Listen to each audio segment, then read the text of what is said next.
KBS 7시 뉴스 함께하고 계십니다. 지금 시각은 7시 26분입니다. 총선을 앞두고 정치권에서 항상 나오는 얘기 중에 하나는 혁신, 또 물갈이입니다.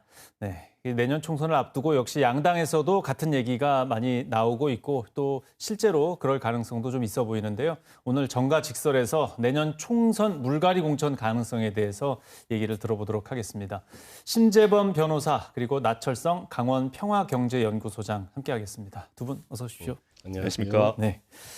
자, 내년 4월에 치러지는 이제 22대 총선 얼마 남지 않았습니다. 그런데 거의 모든 선거의 화두는 역시 혁신, 물갈이인 것 같은데 양당의 분위기 어떻게 보시는지 먼저 소장님부터 말씀해 주시죠.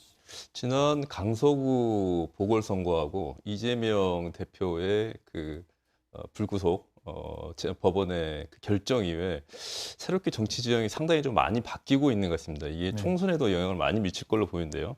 여당을 보자고 한다면 여당은 지난 서울 보궐선거부터 시작해가지고 대선 그리고 지방선거까지 연이어 이기게 되면서 지금까지 전국이 용산을 중심으로 해서 매우 강한 공세적인 측면을 취했는데요.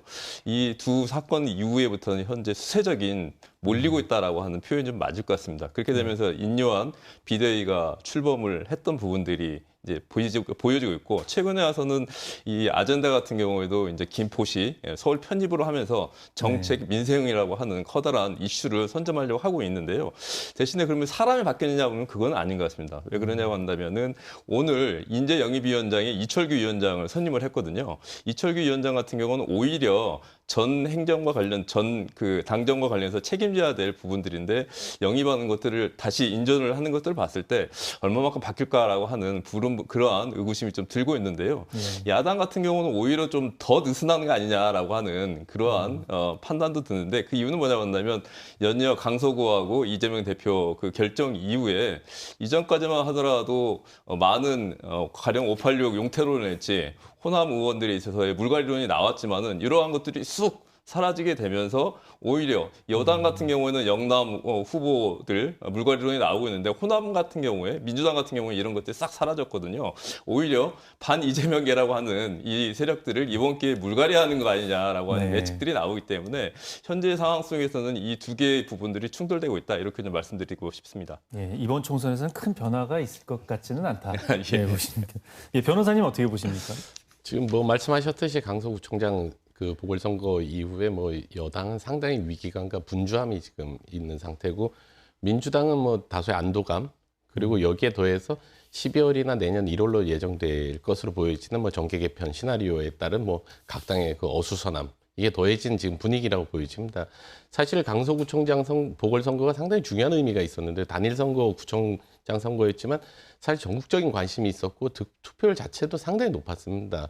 여기서 보여진 민심은 대체적으로 한 3가지 정도 되는데 첫 번째는 역시 국정 지지율, 대통령 국정 지지율에 대한 그대로 투영이 됐다라는 부분, 득표율에. 이 부분은 역시 정권 심판론이 지금 작동을 하고 있다는 부분이고 두 번째는 국민들이 대단히 화가 나 있다는 부분입니다.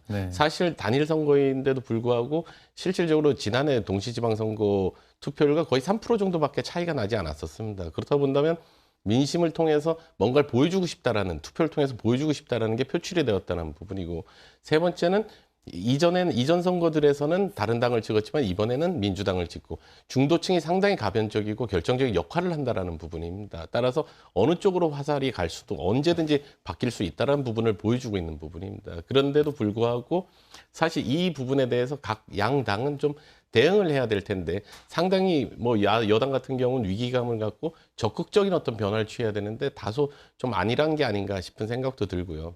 민주당도 마찬가지로 본인들한테 보내는 어떤 경고의 메시지도 분명히 담겨 있는데도 불구하고 그 부분을 스스로 그냥 자위하는데 그냥 소진하는 게 아닌가 그런 아쉬움이 좀 있는 지금 상태입니다. 예.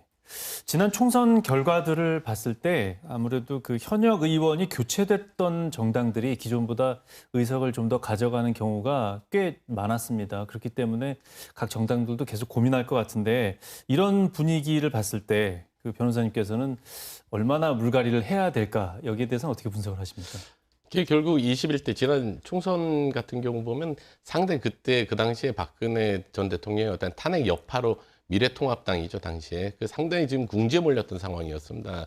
당시에 현역 의원의 재공천율을 본다고 그러면 민주당이 상당히 더 높았고, 네. 거의 민주당이 거의 한 73% 정도였고, 미래통합당은 57% 정도였습니다. 강원도 지역에서도 현역 의원 6분 중에서 3분이 이제 공천을 받는, 절반만 공천을 받은 상황이었습니다. 그런데도 불구하고 실질적으로는 그 선거에서 민주당이 역대 최고의 압승을 거두게 됩니다. 그렇다 본다면 물갈이론이라는, 소위 물갈이라는 것은 그 실질과 그 물갈이 되었을 때 그거가 국민들한테 주는 시각, 바램, 국민들의 바램대로 되어졌는지 부분이랑 선거 구도가 역시 중요하다는 부분입니다. 그렇다고 본다면 강원도 같은 경우에도 지금 사실 춘천 원주 지역 그리고 그 외 지역으로 지금 나눠지고 있는데, 춘천 원주 지역 지금 현역 의원들이 계신 분 지역구에서는 크게 바람이 일어날 것 같지는 않습니다. 물갈이가. 네. 상대 당이 그 지역을 이제 점유하고 있는 그 지역구에는 상당히 이제 그 거세게 이제 저항이 있을 것이고요. 근데 역설적으로 본다면 춘천 원주 지역이 되게 박빙으로 이루어질 텐데, 네. 오히려 그 선거는 전국적인 전국적인 지형의 영향을 받을 거고, 춘천 원주를 제외한 나머지 지역구의 공천 여부가 전국적인 영향을 줄 가능성도 있습니다. 그렇다 본다면 강원도 지역의 나머지 지역의 공천 물갈이가 될지 안 될지는 모르겠는데, 그 여파에 따라 가지고 춘천 원주 지역의 선거 결과에도 상당히 영향을 줄 것으로 보여집니다. 예.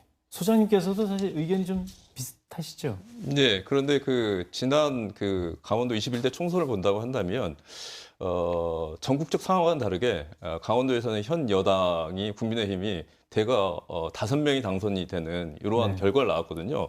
그런 결과를 왜 나왔는가 분석을 해보자고 한다면, 당시에 권성동 의원이 공천에서 탈락하는 커다란 이변이 있었고, 또 염동열 의원과 김비선, 재선 의원들이 전부 다 공천에서 물갈이되는 이러한 상황들이 벌어졌었는데요. 네. 거기에 의해서 신해라고 불릴 수 있는 박정아 의원, 그다음에 유상범 의원, 홍윤식 의원이 출마를 하게 됐는데요. 결과적으로 보자고 한다면, 보궐선거까지 합치다 보자고 한다면 유상범 의원이랄지 박정아 의원 같은 경우에 당선이 되면서 현 정권의 주축으로 서는 과정들이 있었기 때문에, 이번 역시도 강원도 같은 경우는 새로운 인물에 대한 갈망이 많기 때문에 이러한 부분들을 어떻게 반영하냐에 따라서 상당한 영향을 미칠 수 있다, 이렇게 좀 판단하고 있습니다. 예. 민주당보다는 국민의힘 쪽에서 공천할 때 물갈이가 많이 될 가능성이 있다고 보시는 거죠? 근데 이번 같은 경우는 조금 좀 살펴봐야 될 것 같습니다. 왜 그러냐면 워낙 현역들이 이른바 윤핵관으로 대표되고 현 예. 정부와 당정에서의 핵심 요직을 차지하고 있기 때문에 오히려 좀 제한적인 부분들이고, 오히려 민주당 같은 경우에는 도전을 하는 입장이기 때문에 여기서 얼마만큼 선수들을 새롭게 구성하느냐에 따라서 상당한 좀 변화가 예측될 수 있다, 이렇게 좀 말씀드릴 수 있겠습니다. 예. 변호사님께서는 어떻게 보십니까? 현역 의원이 그대로 다 계실까요? 내년에? 제 예상은 강원도는 사실 재공천이 거의 될 것으로 보여집니다. 민주당도 사실 현역 의원 2분을 다른 인물로 바꾸기에는 위험 부담이 너무 크고요. 그리고 다른 이제 국민의힘 입장에서도 사실 지역구 의원들 어떤 과가 특별하게 시민들한테, 지역민들한테 있다거나 어떤 과책이 있어야 되는데 그 부분이 눈에 띄는 부분이 없습니다. 오히려 지금 정부와 어떤 협력이 잘 돼서 지역 발전에 도움이 된다라는 지금 시선이 상당히 있는 부분입니다. 따라서 현역 의원들은 무난히 재공천을 받지 않을까, 그런 생각이 듭니다. 예. 네, 오늘 총선 예측에 대해서 좀 두 분의 말씀 들어봤습니다. 오늘 나와주셔서 고맙습니다.